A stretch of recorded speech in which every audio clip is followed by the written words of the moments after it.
안녕하세요. 순금쪽대 유재구입니다. 지금은 저녁 시간입니다. 집에 와서 생각나는 게 있어서 이렇게 찾아뵙습니다.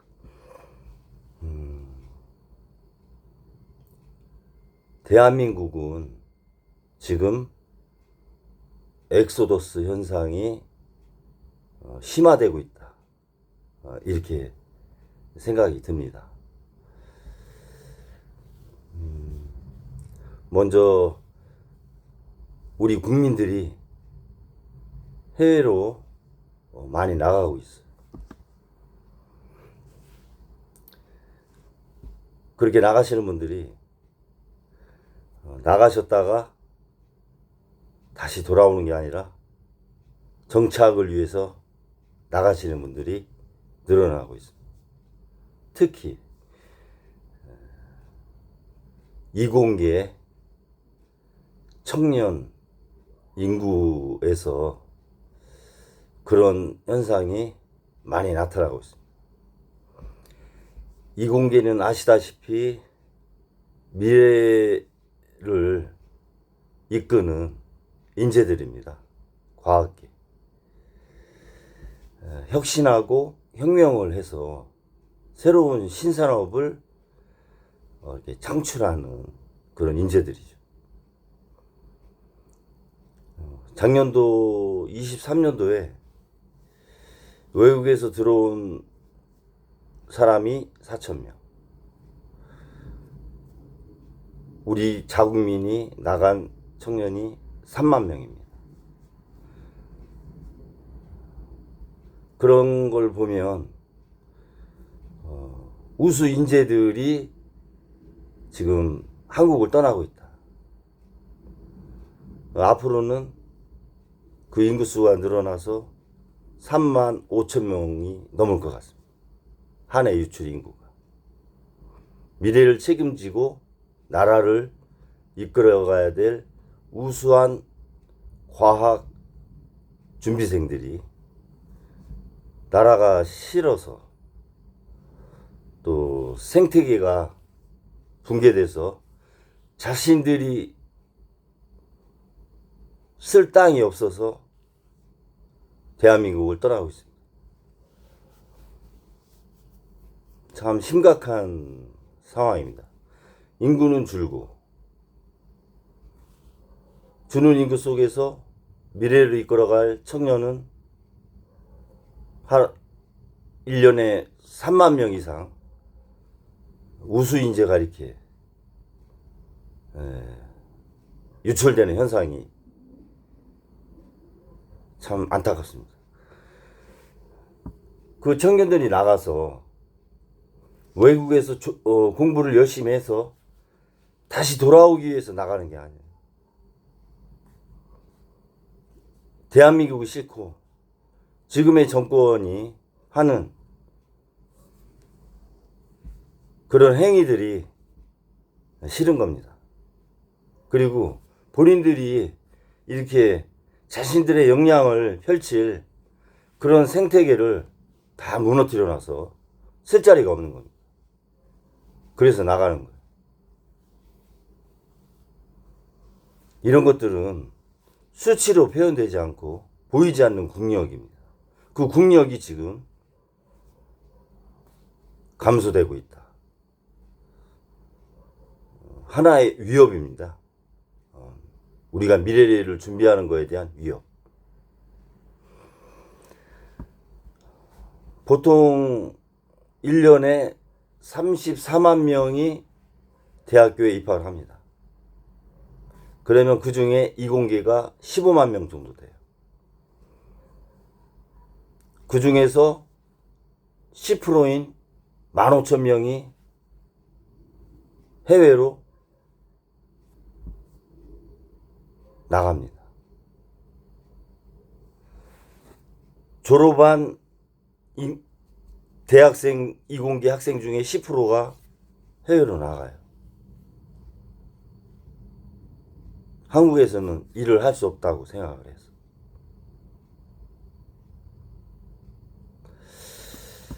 그것을 누가 만들었나요? 한번 돌이켜 생각을 해보세요. 멀지 않은 과거입니다. 의료계에 올 2월 달에 2,000명 발표하고 의료 증원 문제로 의료 생태계가 다 무너졌습니다. 그래서 10,000명 중에 9,000명이 전공의가 돌아오지 않아요. 그 9,000명 중에 절반 이상은 해외로 나가려고 하는, 아마 절반 이상이 아니라 대부분의 전공의들이 해외로 나가기를 지금 많이 알아보는 걸로 알고 있습니다. 일부는 개업을 해서 지방이나 수도권에서 의원을 하는 형태로 이렇게 생각을 합니다. 그러면 우리나라 5대 병원의 전공의가 이제 없는 겁니다. 그러면 다 부도나요, 거기. 그리고 국립대 병원도 버티지 못합니다. 적자를. 의료계에 그렇게 붕괴시켜 놓고 증원한다고 한 정책이 오히려 의사를 해외로 유출시키는 결과를 낳았잖아요. 그 의사 한 명 만드는데 얼마나 많은 돈이 들어가요. 시간하고. 국민의 건강을 지키고 생명을 지키는 최후의 보루에 있는 사람들 아닙니까? 군인들하고 경찰들, 소방공무원들. 그 의사분들이 내가 여기서 쓸 자리가 없는 생태계가 돼가지고 해외로 나간다. 그게 의대 증원 취지는 아니었잖아요.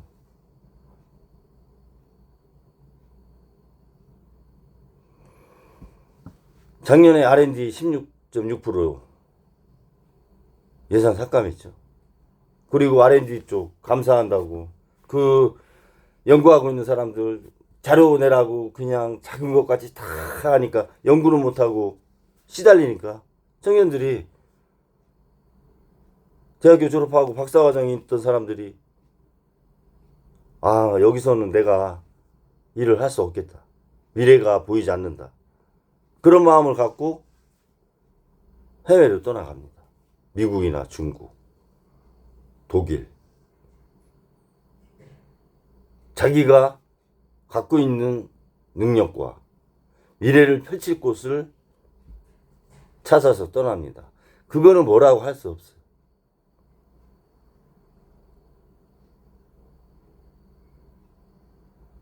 그러면 국가 차원에서 우수 인력을 나가지 못하게 어떤 시스템을 만들어 놓고, 제도를 만들어 놓고 그렇게 육성해 가는 게 맞는 거 아닌가요? 우리나라의 대학교에서 졸업하고 대학원 나와서 박사학위를 딴 사람은 우리나라에서 연구과정을 계속하고 할 때는 월급의 세금을 뭐 50% 감면해 준다든가 있어야 될 이유를 줘야 될 거 아니에요. 의사든 과학자든 이공계, 그분들이 산업화 과정에서 많은 역할을 하셨잖아요. 그리고 첨단 산업과 AI가 도래하는 미래의 주역이잖아요, 사실은. 엔지니어들이. 그 사람들이 우리나라를 떠나지 않고 있어야 될 이유를 주고 정말 안정된 생활을 할 수 있는 생태계를 조성을 해줘야 연구할 수 있고, 그래야 그 사람들이 남아있는 거죠. 남아있을 이유가 있으니까. 근데 오히려 그 사람들이 남아있을 이유를 하나씩 하나씩 제거하는 정책. 말로는 그 분야를 육성한다고 하면서 현실적으로 나타나는 것은 인력이, 우술력이 유출되는 현상. 이거는 정책에 문제가 있는 거죠.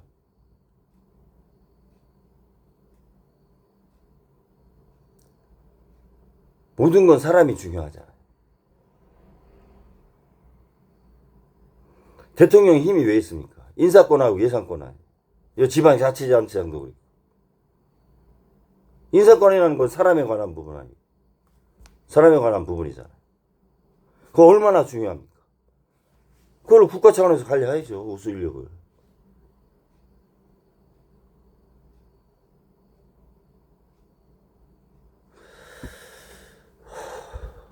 참 걱정이 많이 됩니다.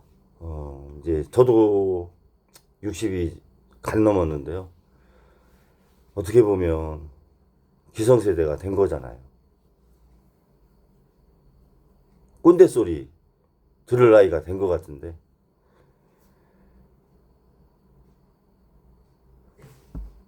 저도 딸이 하나 있는데요. 대학교 딸이 있는데 좀 미안해요. 이 부녀지간을 떠나서 우리 세대가 얘네 세대한테 뭐를 해줬지? 어떤 길을 열어줬지? 어떤 민족 혼을 전달해줬지? 이런 것들을 스스로 자문하면 없어요. 해준 게 없는 것 같아요. 미안한 거죠.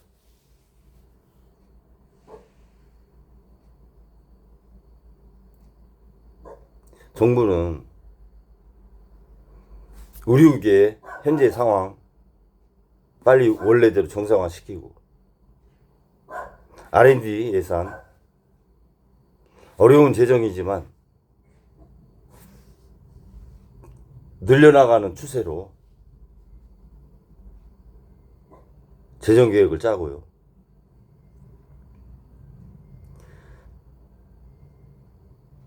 그러한 정책을 뒷받침하는 진정한 충신이 있어야 됩니다. 옳은 말을 할 줄 알고. 독기상소를 올리는 사람이 한 명도 없잖아요. 제가 볼 때는. 충신이 없어.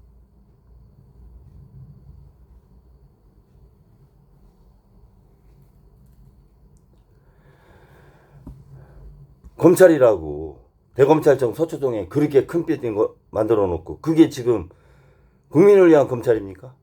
대통령 일가를 위한 사적 집단이 돼버렸잖아요.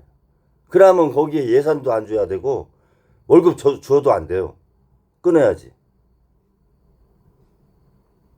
지금 모든 검찰에서 이렇게 발표하는 걸 보면 이게 납득할 수 있는 겁니까? 김건희 여사 주가 조작 관련해서 오늘 또 발표를 했는데, 그 부메랑으로 돌아올 거 생각 안 하나?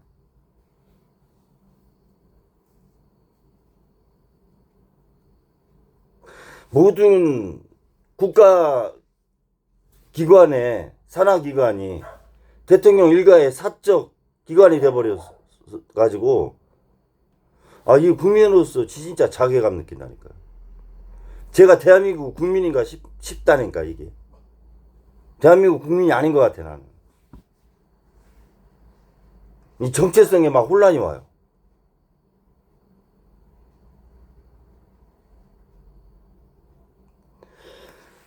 또 하나 유출되는 게 있습니다. 화폐, 돈, 자금. 돈이 우리나라로 들어오지 않고 외국으로 이렇게 유출되는 엑소덕스 현상이 지금 일어나고 있습니다. 삼성이 왜 지금 몸살을 앓아요? 물론 내부적으로는 7, 8년 동안 이재용 그 회장 만들려고 미래전략기획실을 만들어가지고 그 7, 8년씩이나 되게 경영 승계 과정을 쏟는데 집중을 했으니 미래의 준비를 할 수 있는 시간이 있겠어요? 삼성도 되돌아봐야 돼요. 본인들을. 국민한테 그러고 사죄해야 돼. 이재용 회장.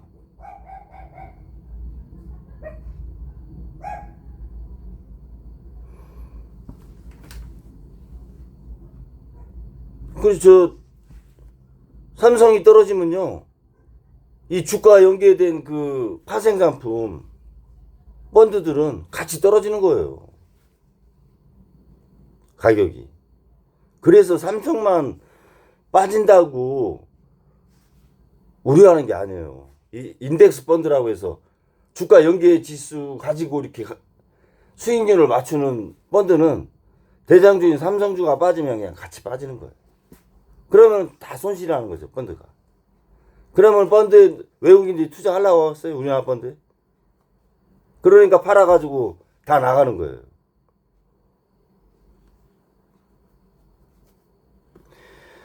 어제까지 26일 빠진 거 아니에요, 삼성?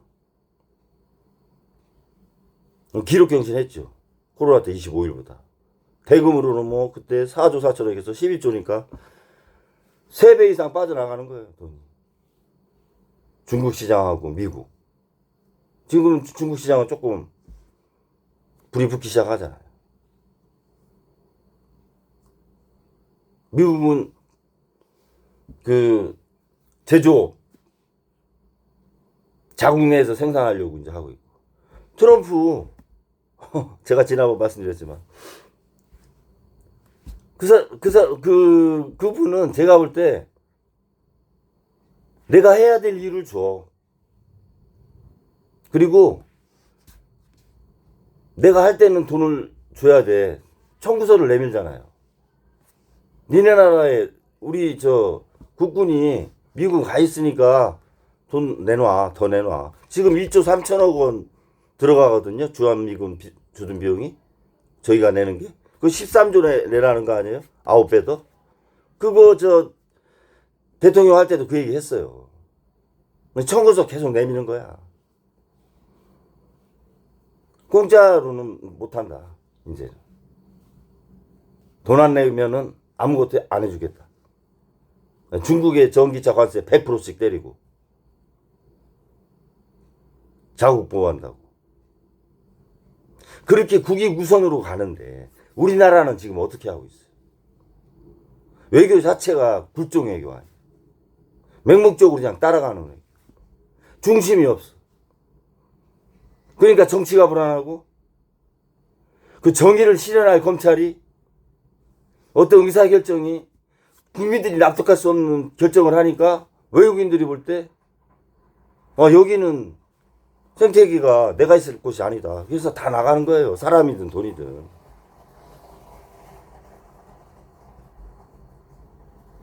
그리고 아리백이 안 돼 있는데 누가 우리나라에 와서 투자를 해서 공장을 짓겠어요.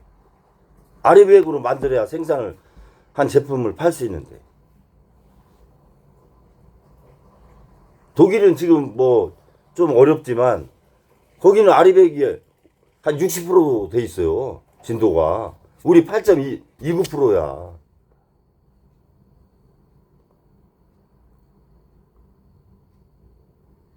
일본은 지금 이제 금리를 서서히 올리면서 디플에 벗어나려고 하잖아요.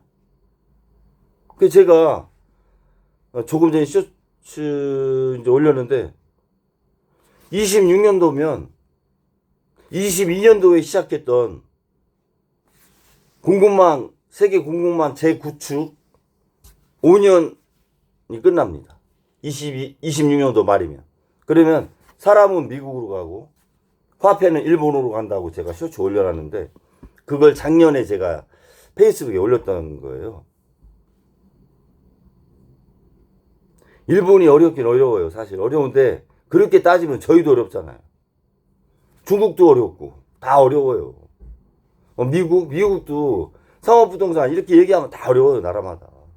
그래서 세계 경제가 침체가 공황급으로 오는 거 아니냐. 이런 경제 쓰나미를 이렇게 체감적으로 느끼니까 대기업들이 구조조정하는 거죠. 선제적으로.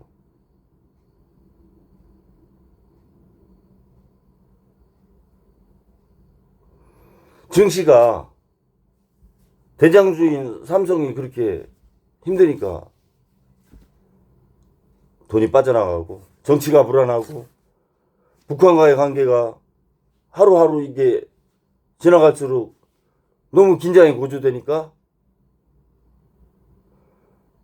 이게 자금 유출이 더 심화되는 거죠.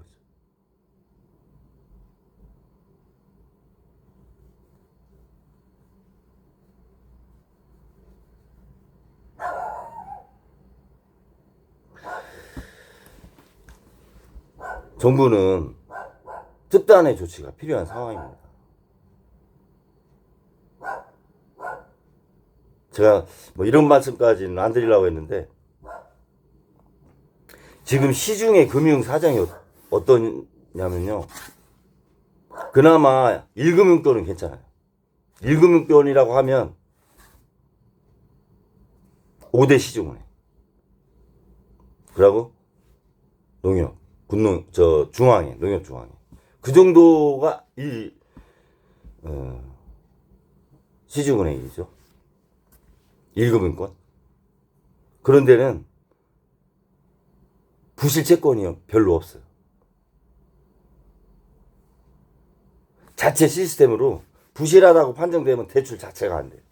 컴퓨터 이렇게 딱 떠서. 지점장 결제 옛날처럼 이런 거 없어요. 시중은행은 괜찮은데 문제는 2금융권이에요. 증권회사 지금 PF 대출 해준 데 좀 있거든요. 그리고 신한투자금융처럼 모르게 해외 ETF 했다가 1,300억 손실 내고 증권사도 문제가 있는 거죠. 그리고 저축은행. 우리나라 저축은행이 옛날에 상호신용금고였는데 2010년에 이제 구조조정을 하면서 지금은 70개밖에 없어요. 없는데 연체 금액이 11조야. 70개 그 회사 저축은행에서 연체한 금액이 11조예요. 그 대출금에서 부실 우려가 있죠. 그리고 저축은행도 PF 대출을 많이 했어요. 욕심을 내가지고. 왜냐면 고수익이 나거든요. 성공하면. 근데 지금 딱 다 걸렸다고. 롯데, GS, 신세계건설. 그나마 태영은 국가에서 그거 살려준 거 아니에요. 총선 전에. PF 대출 때문에 부도날라다가. 롯데도 살려주고. 근데 그걸 언제까지 살려줄 수 있냐고.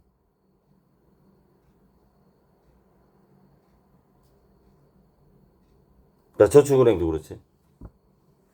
캐피탈 예를 들면 차 사면 대금을 현대차에 안 내고 현대카드나 캐피탈로 이렇게 내죠. 한 달 있다가. 이게 팩토링이라고 하는 건데요. 그러면 걔네는 이자를 받는 거죠. 현대차에서. 한 달 정도 이자. 그 차 가격만. 대신 이제 산 사람이 캐피탈이나 현대카드로 결제를 한 달 후에 하는 거죠. 캐피탈 회사들도 연체 대금이 5조요. 5조. 그리고 리츠사드 부동산. 거기도 상당히 좀 위험하죠. 그 부동산 시장 자체가 위험하니까. 문제는 단위조합이라고 있죠. 단위 농업협동조합, 수산업협동조합, 신협협동조합, 수산업협동조합 이렇게. 그러니까 단위농협, 수협, 신협 이 세 곳이 우리나라에 2208개가 있어요. 지점이. 그 중에서 적자 나는 지점이 745개야. 그러면 30%예요. 30%. 30%가 적자야. 그 세 군데. 단위농협, 수협, 신협에서 지점이. 30%가 적자면 그 1금융권에서는 있을 수가 없는 거잖아요. 당장 폐업해버리지. 지점. 못하잖아요, 지금. 그거 왜 못하나 아세요? 그런 데는 금융감독원에서 관리를 안 해요. 행정안전부에서 관리를 해요. 그리고 독립채산제야. 중앙에는 물론 이제 수협이나 신협이 있어도 대부분이 독립채산제로 간다는 거죠. 지점이. 특히 새마을금고 지금. 부실을 상반기 동안 4조 5천억 원 부실 채권을 떨궜어요. 대선 충남금으로. 그래도 부실 채권이 계속 늘어나는 추세. 뱅크론 사태 있었죠. 6%대에서 연체율 지금 7%거든. 더 늘었잖아요. 부실 채권을 4조 5천억 떨궜는데. 그럼 문제죠. 새마을금고가 자산이 250조 정도 되거든요. 다 근데 새마을금고는 독립채산제예요. 지점별로.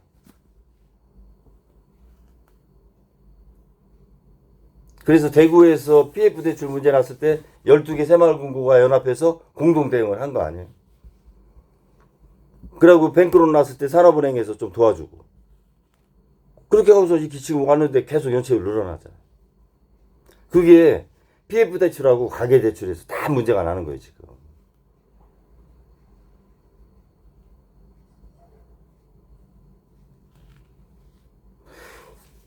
이금융권이 지금 문제예요. 만약에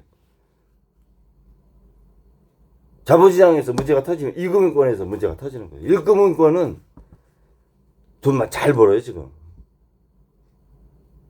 예대마진 보고. 그리고 부실 자체의 채권을 발생하지 않는 시스템으로 이렇게 다 구조조정이 돼 있어요. 근데 이금융권을 이용하는 그 소비자 자체가 1금융권을 못하니까 2금융권 오니까 상환능력 없는 사람들이 와서 대출을 받는 거예요. 고금리로. 그러니까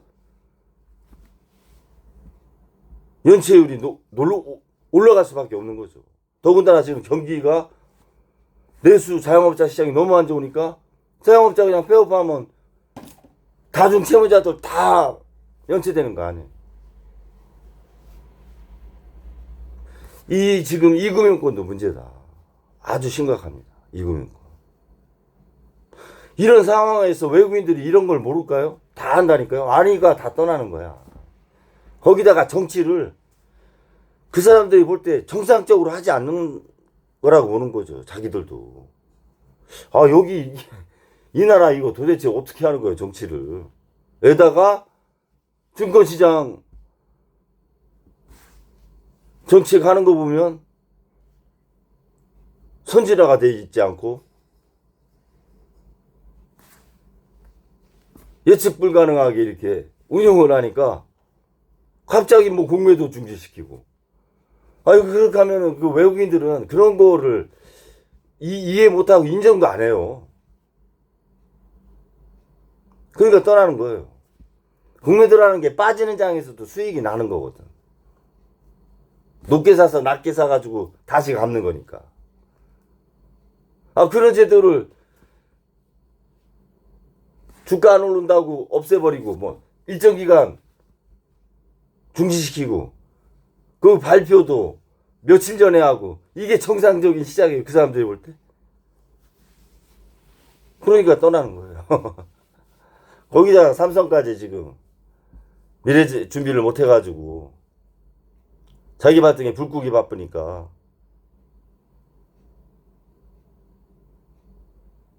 기댈 곳이 없는 거죠. 외국인들이. 자금. 지금 환율 오르잖아요. 1360원, 70원 이렇게 이제 가잖아요. 그게 미국이 강달러가 돼서 오르는 거냐, 아니면 우리나라 자체의 환율, 우리나라가 좀 체력이 약해가지고 워낙 자체가 가격 자체가 떨어지는 거냐, 이걸 봐야 돼요. 미국이 달러가 강하기 때문에 원화가 오른다만 생각하면 안 돼. 순수하게 우리가 문제가 있기 때문에 떨어진다는 측면도 생각을 해야 되거든. 삼성의 가장 큰 문제는 이게 미래 성장 동력 준비하는 것도 있지만 지금은 제가 볼 때 기초 펀더멘탈에 문제가 있다는 거예요. 기초 펀더멘탈. 기초 체력에 문제가 생겨서 삼성이. 그게 문제예요. 신산업을 준비하지 못한 것도 문제지만 이거 뭐 회장 될 사람이 재판 받느라고 왔다 갔다 해. 구속돼가지고 또 몇 개월 살다 나와.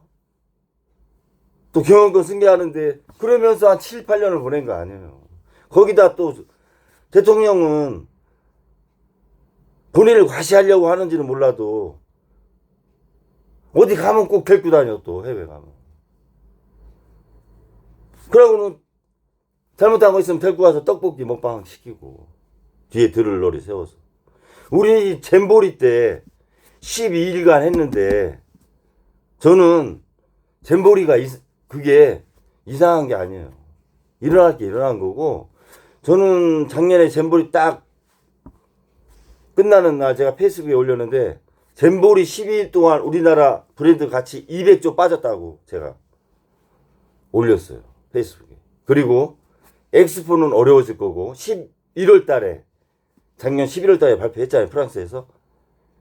그때 만약에 엑스포에서도 안 되면 200조가 또 날아간다. 엑스포 안 되는 게 200조다. 그래서 잼보리 파행으로 나타난 게 400조의 브랜드, 국가 브랜드가 떨어진 거다. 제가 그렇게 페이스북에 올렸거든. 저 그 생각 변함없고요. 지금도 하루에 2조씩 국가 브랜드가 떨어지고 있다. 이렇게 생각하는 사람이에요. 국격은 말할 것도 없고. 아니, 검사들이 뻔하게 죄가 있는데 없다고 하잖아요. 증거 미비로. 그게 올바른 국격이에요? 다른 나라에서 볼 때? 이 하루에 2조씩 빠지는 국가 브랜드 이거 어떡할 거야? 1년이면 700조요. 5년이면 3,500조. 6,200조에서 3,500조 빼면 얼마예요? 60%가 날아가는 거야, 그냥. 그거를 해놓으려고 얼마나 많은 우리 윗세대가 고생을 했어. 보릿고개 넘으면서.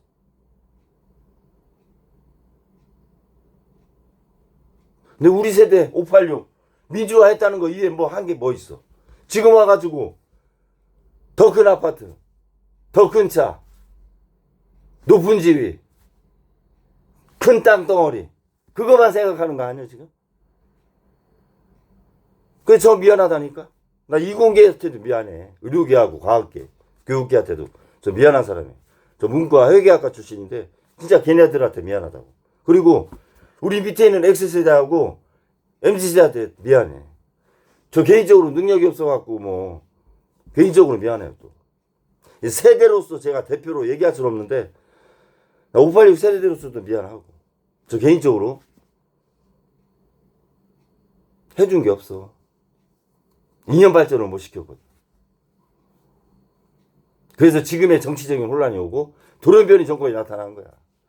노벨 문화상 탔는데 그거 도마 위에 올려놔서 인형 갖고 난도질하는 나라. 정상적인 나라예요, 여기?